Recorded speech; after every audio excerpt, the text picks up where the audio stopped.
आप सभी का आपके अपने YouTube channel super concept classes में स्वागत है। और आज की इस वीडियो में हम लोग क्लास 11th के हिस्ट्री के मॉडल सेट 2 के कंप्लीट सॉल्यूशन को देखने वाले हैं। देखिए, आपका क्लास 11th का जो हिस्ट्री है इसका दो मॉडल सेट आया हुआ है। जो मॉडल सेट 1 है इसका कंप्लीट सॉल्यूशन मैंने आपको पहले ही बता दिया है।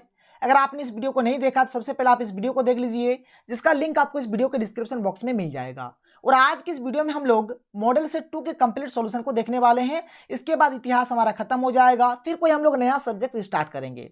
देखिए, ये जो वीडियो है, अगर आपको वीडियो पसंद आए तो वीडियो को लाइक कर दीजिएगा और जितना हो सके आपके जितने भी दोस्त हैं, भाई बहन है, सबके साथ इस वीडियो को शेयर कर दीजिए। क्योंकि ये जो वीडियो है ना, इस वीडियो को बनाने में बहुत ही ज़्यादा टाइम लगता है। हर एक चीज़ का आंसर खोजना पड़ता है, किताब से, नेट से, मतलब बहुत ही ज़्यादा मेहनत लगता है। तो आप लोग वीडियो को लाइक जरूर करें और सुंदर सुंदर कॉमेंट्स करना ना भूलें।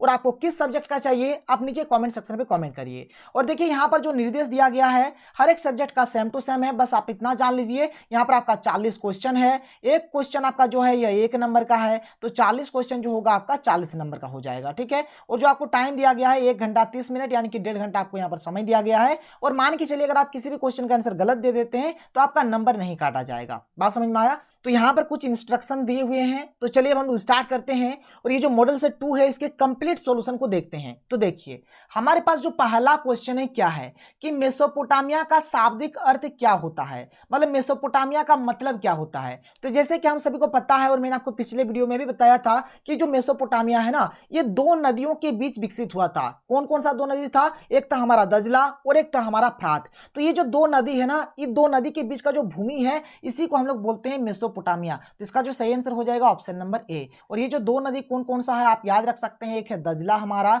और एक है फ्रात। ठीक है, बात समझ में आया? और देखिए, ये जो मेसोपोटामिया है, अभी वर्तमान का जो इराक है ना, इराक तो आप नाम सुने ही होंगे, इराक देश। ठीक है, ये जो इराक है, वर्तमान का जो इराक है, इसी को हम लोग पहले क्या बोलते थे? मेसोपोटामिया बोलते थे। एकदम हर एक चीज को जान लीजिए। आगे देखिए, अगला क्वेश्चन क्या है आपका, असीरिया सभ्यता की राजधानी कहां थी? 4 ऑप्शन है, बेबीलोन, मिस्र, चीन और मारी। तो इसका जो सही आंसर हो जाएगा ऑप्शन नंबर ए, यानी कि बेबीलोन। ठीक है। ये जो क्वेश्चन नंबर 3 है ये आपके लिए होमवर्क है, ये होमवर्क है। ठीक है, ऐसे मुझे इसका आंसर पता है लेकिन अभी मैं आपको नहीं बताऊंगा। इसका आंसर आपको कमेंट सेक्शन पे बताना है, इसका आंसर आपको कमेंट सेक्शन में बताना है। देखिए, बहुत ही सिंपल क्वेश्चन है। क्या बोला जा रहा है कि क्वेश्चन कि सुमेर का शाब्दिक अर्थ क्या है, मतलब जिस प्रकार से मेसोपोटामिया का शाब्दिक अर्थ है आपका 2 नदियों के बीच की भूमि, तो उसी प्रकार से आपको बताना है कि सुमेर का शाब्दिक अर्थ क्या है। ईंटों से बने शहर, पत्थरों से बने शहर, मिट्टी से बने शहर, या फिर इनमें से कोई नहीं। तो आपको इसका आंसर कमेंट सेक्शन में कमेंट करके बताना है। चलिए आगे बढ़ते हैं, आगे बताते हैं, आगे समझते हैं। आगे देखिए क्या है कि मेसोपोटामिया की सभ्यता में जो पट्टिका पाई गई है उनमें किन जानवरों की चित्र की प्रधानता है। देखिए, जो मेसोपोटामिया की जो सभ्यता है, इन लोग मतलब पट्टिका का यूज करते हैं लिखने के लिए, या फिर कोई भी चीज को वहां पर जैसे कि मान के चलिए चित्र वगैरह जो भी होगा उसको बनाने के लिए। और किस पट्टिका का यूज किया जाता था इसको आप जान लीजिए, मिट्टी की पट्टिका। ठीक है, मिट्टी की पट्टिका का इन लोग यूज करते थे। ठीक है, अब यहाँ पर ये जो पट्टिका है इसमें किन किन जानवरों का चित्र मतलब था, किन किन जानवरों की चित्र की प्रधानता है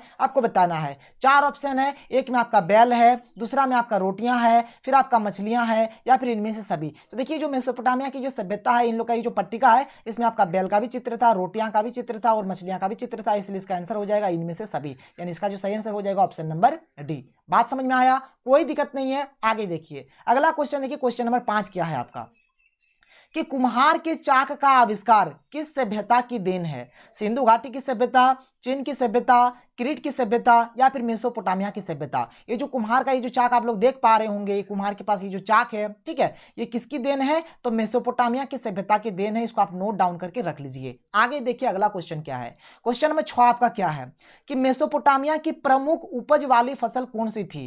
गेहूं, जौ, मटर, या फिर इनमें से सभी। देखिए, मेसोपोटामिया का ये जो सभ्यता है, यहाँ के जो लोग थे, इन लोग गेहूं भी उपजाते थे, जौ भी उपजाते थे और मटर भी उपजाते थे। लेकिन जो अधिक या फिर जो बोल सकते हैं कि प्रमुख उपज वाली जो फसल थी वो कौन थी? गेहूं थी। तो इसका सही आंसर हो जाएगा ऑप्शन नंबर ए। क्लियर है? बात समझ में आ रहा है? आगे बढ़ते हैं, आगे समझते हैं। आगे देखिए, झूलते बाग किस सभ्यता की देन है? माया सभ्यता, बेबीलोनिया सभ्यता, हड़प्पा सभ्यता, या फिर मिस्र सभ्यता। तो झूलते ये जो झूलते बाग है ना, ये किसकी देन है? तो बेबीलोनिया सभ्यता की देन है। तो इसका जो सही आंसर हो जाएगा ऑप्शन नंबर बी हो जाएगा। क्लियर है? आगे देखिए, क्वेश्चन नंबर 8 आपका क्या है कि बेबीलोन में झूलते बाघ का निर्माण किस शासक ने करवाया? तो इसका सही आंसर हो जाएगा क्या है? नबूवतनेजर। ठीक है, इसका सही आंसर हो जाएगा ऑप्शन नंबर ए। ठीक है, नबूवतनेजर ने किया था। ठीक है, ये जो बेबीलोन में झूलते बाघ का जो निर्माण है कौन शासक ने करवाया था? तो नबूवतनेजर ने। ठीक है, आगे देखिए, किस पुस्तक में जल प्लावन की घटना आती है? 4 ऑप्शन है, बाइबिल, गीता, ओल्ड टेस्टामेंट या फिर कोई नहीं। तो देखिए, जल प्लावन यानी कि ये जो जल प्रलय की जो घटना है किस पुस्तक में है? तो द बाइबिल यानी कि बाइबिल में है। बात समझ में आया? तो क्वेश्चन नंबर 9 का जो सही आंसर हो जाएगा ऑप्शन नंबर ए। आगे देखिए, अगला क्वेश्चन आपका क्या है?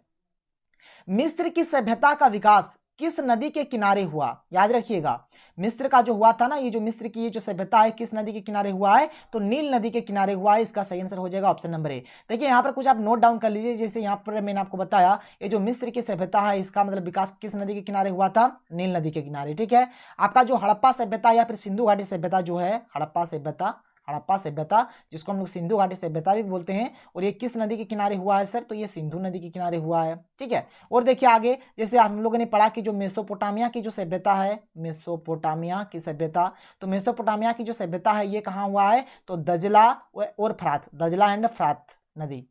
लेकिन अगर आप एक क्वेश्चन यहां से आप कर सकते हैं, अगर आपके मन में एक प्रश्न उठ रहा होगा कि सर आप बताइए कि हर एक जो भी सभ्यता होता है वह किसी न किसी नदी के किनारे ही क्यों विकसित हुआ है? जैसे मिस्र वाला देख लीजिए नील नदी, हड़प्पा देख लीजिए सिंधु नदी, मेसोपोटामिया देख लीजिए दजला और फरात नदी। हर एक सभ्यता किसी न किसी नदी के किनारे ही विकसित हुआ है। तो ये क्वेश्चन आपके मन में उठना चाहिए और आप इसके बारे में सोचिए घर में अच्छे तरीके से। यहाँ पर मैं उतना नहीं बताऊंगा क्योंकि यहाँ पर तो मुझे 40 क्वेश्चन बताने हैं और यहाँ पर ऑब्जेक्टिव टाइप का मैं बता रहा हूं। आगे देखिए, अगला क्वेश्चन क्या है? क्वेश्चन नंबर 11 क्या है कि रोमन साम्राज्य में नाइट किन्हें कहा जाता था? और ये जो क्वेश्चन है ये मैंने आपको मॉडल सेट 1 में भी बताया था। अगर आपको याद होगा तो मॉडल सेट 1 में भी मैंने आपको क्या बताया था कि अश्वरोहियों को, मतलब जो अश्व मतलब क्या होता है? जो घोड़ा। ठीक है, तो यहां पर बोल सकते हैं कि अश्वरोहियों को क्या बोलते हैं? नाइट बोला जाता है। जब रोम जल रहा था तो रोम का कौन सा शासक बांसुरी बजा रहा था? बताइए कैसा आदमी है? सीजर, ऑगस्टस, नीरो या फिर जस्टिनियन? तो इसका जो सही आंसर होगा क्वेश्चन नंबर 12 का क्या होगा बताइए आप लोग? 12 का हो जाएगा सी, यानी कि नीरो। ये जो नीरो शासक है ना, जब रोम जल रहा था तब ये बांसुरी बजा रहा था। बात समझ में आ रहा है? कोई दिक्कत नहीं है, आगे बढ़ते आगे समझते हैं। क्वेश्चन नंबर 13 देखिए। क्वेश्चन नंबर 13 आपका क्या है कि पेपिरस कहां पाया जाता है? अब देखिए आगे आपको एक क्वेश्चन मिलेगा कि पेपिरस क्या है। ठीक है, अभी मैं आपको आगे बताऊंगा, आपको टेंशन नहीं लेना है। अभी आप इतना जान लीजिए कि पेपिरस कहां पाया जाता है? नील नदी के किनारे, टाइबर नदी के किनारे, अरब सागर के किनारे या फिर रोम में? तो ये जो पेपिरस है कहां पाया जाता है? तो ये जो 13 है, 13 का जो सही आंसर हो जाएगा ऑप्शन नंबर ए, यानी कि नील नदी के किनारे। आगे देखिए, रोम का इतिहास किसने लिखा? बहुत ही अच्छा क्वेश्चन है। टाइटस लिवी ने, होरेस ने, ओविड ने या फिर प्लिनी ने? ठीक है, तो ये जो रोम का इतिहास है क्वेश्चन नंबर 14 का जो सही आंसर हो जाएगा ऑप्शन नंबर ए, यानी कि टाइटस लिवी ने। रोम का इतिहास कौन लिखा है? तो टाइटस लिवी ने लिखा है। आगे देखिए, अगला क्वेश्चन क्या है? क्वेश्चन नंबर 15 देखिए, जुलाई माह का नाम किसके नाम पर पड़ा? जूलियस सीजर, ऑगस्टस, नीरो या फिर क्या है? डाइक्लेशियन? देखिए बात समझिए, देखिए यहाँ पर जुलाई है और यहाँ पर जूली है। बात समझ में आ रहा है? जुलाई जूली मिलता जुलता वर्ड है, तो इसका सही आंसर हो जाएगा ऑप्शन नंबर ए, यानी कि जूलियस सीजर। ठीक है, जूलियस सीजर इसका सही आंसर हो जाएगा। आगे देखिए, अगला क्वेश्चन क्या है? क्वेश्चन नंबर 16 कि रोमन साम्राज्य के राजनीतिक इतिहास के 3 मुख्य खिलाड़ी कौन थे? सम्राट, अभिजात वर्ग, सेना, उपरोक्त सभी? देखिए यहाँ पर 3 का बात हो रहा है, तो एक ऑप्शन तो हम लोग ले नहीं सकते हैं, जाहिर सी बात है यहाँ पर हमको सभी लेना पड़ेगा, मतलब सम्राट भी, अभिजात वर्ग भी और सेना भी, इसलिए इसका सही आंसर हो जाएगा उपरोक्त सभी। क्लियर है? आगे देखिए, क्वेश्चन नंबर बात करते हैं 17 क्या है कि दिनारियस क्या था? सोने का सिक्का, चांदी का सिक्का, तांबे का सिक्का या फिर इनमें से कोई नहीं? तो ये जो दिनारियस है ये क्या है? एक चांदी का सिक्का। इसका सही आंसर हो जाएगा ऑप्शन नंबर बी। क्लियर है? आगे देखिए, निम्नलिखित में से किसे रोमन साम्राज्य का हृदय कहा जाता है? देखिए बहुत ही अच्छा क्वेश्चन है, वेरी वेरी इंपॉर्टेंट क्वेश्चन बोल सकते हैं। लाल सागर है ऑप्शन में, काला सागर है, भूमध्य सागर या फिर कैस्पियन सागर है। ठीक है, तो इसका जो क्वेश्चन नंबर 18 इसका जो सही आंसर हो जाएगा ऑप्शन नंबर सी, यानी कि भूमध्य सागर। आगे देखिए, अगला क्वेश्चन क्या है कि स्पेन, यहाँ पर एक खाली स्थान है, के व्यापार के लिए प्रसिद्ध था? तो जो स्पेन है ना, ये जैतून का तेल के व्यापार के लिए प्रसिद्ध था। इसको याद रखिएगा, इसका सही आंसर हो जाएगा ऑप्शन नंबर ए। क्लियर है? 19 का क्या हो गया आपका? ये हो गया। आगे देखिए, अगला क्वेश्चन क्या है? मैंने आपको पहले ही बताया था कि जो क्या है, पेपाइरस है या फिर पेपिरस है, क्या था? तो ये एक पौधा था, याद रखिएगा। ये क्या है? तो एक पौधा है। तो जो क्वेश्चन नंबर 20 है इसका सही आंसर हो जाएगा ऑप्शन नंबर बी। अगला क्वेश्चन क्या है कि क्वेश्चन नंबर 21 कि हजरत मोहम्मद का जन्म कब हुआ था? ये जो हजरत मोहम्मद है कौन है? तो इस्लाम धर्म के संस्थापक है। इस्लाम धर्म के संस्थापक है। तो इस्लाम धर्म का जो संस्थापक है कौन है? हजरत मोहम्मद। तो इनका जन्म कब हुआ था आपको बताना है। तो देखिए क्वेश्चन नंबर 21 है ना, तो क्वेश्चन नंबर 21 का जो सही आंसर हो जाएगा 570 ईस्वी। इसका जन्म कब हुआ है? 570 ईस्वी में। कहाँ हुआ था? तो आप याद रख सकते हैं मक्का में हुआ था। ठीक है, इस्लाम धर्म का जो संस्थापक है कौन है? हजरत मोहम्मद है। इनका जन्म कब हुआ था? तो 570 ईस्वी में हुआ है। कहाँ हुआ है? तो मक्का में हुआ है। आगे देखिए क्वेश्चन नंबर 22 क्या है आपका।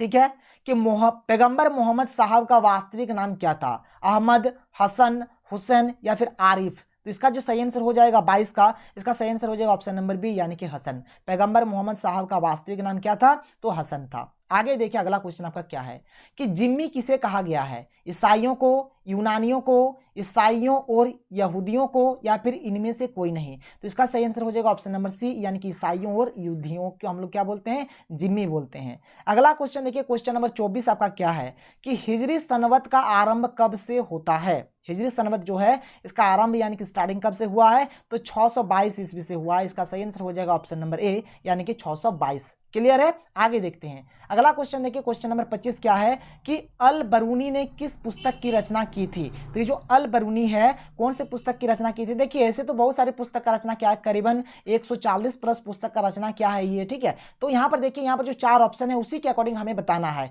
देखिए क्वेश्चन का यहाँ पर जो क्वेश्चन है यहाँ पर ऑप्शन क्या है कि किताब अल बुखाला, कलीला व दिमना, आसान अल तकसीम या फिर तहकीक ए हिंद? तो इसका जो सही आंसर हो जाएगा 25 का ऑप्शन नंबर डी यानी कि तहकीक ए हिंद। ठीक है, ये जो पुस्तक है कौन लिखा है? अल बरूनी ने। ठीक है, ऐसे बहुत सारी पुस्तकें लिखी हैं लेकिन यहाँ पर हमें जो बताना है यहाँ पर ऑप्शन के अकॉर्डिंग चलना है ना, तो ये हम लोग चल रहे हैं। आगे देखिए क्वेश्चन नंबर 26 क्या है कि नई फारसी कविता का जनक किसे माना जाता है? तो जो नई फारसी कविता है इसका जनक माना जाता है रुदकी को, यानी कि ऑप्शन नंबर सी इसका सही होगा। बात क्लियर है? कोई प्रॉब्लम नहीं होना चाहिए। आगे बढ़ते हैं, आगे समझते हैं। देखिए आगे क्वेश्चन नंबर 27 क्या है कि निम्नलिखित में भूगोलवेता कौन थे? देखिए यहाँ पर 4 ऑप्शन है। ऐसे तो बहुत सारे भूगोलवेता है, बात समझ में आया, लेकिन यहाँ पर 4 ऑप्शन में से हमें बताना है कि यहाँ पर भूगोलवेता कौन है।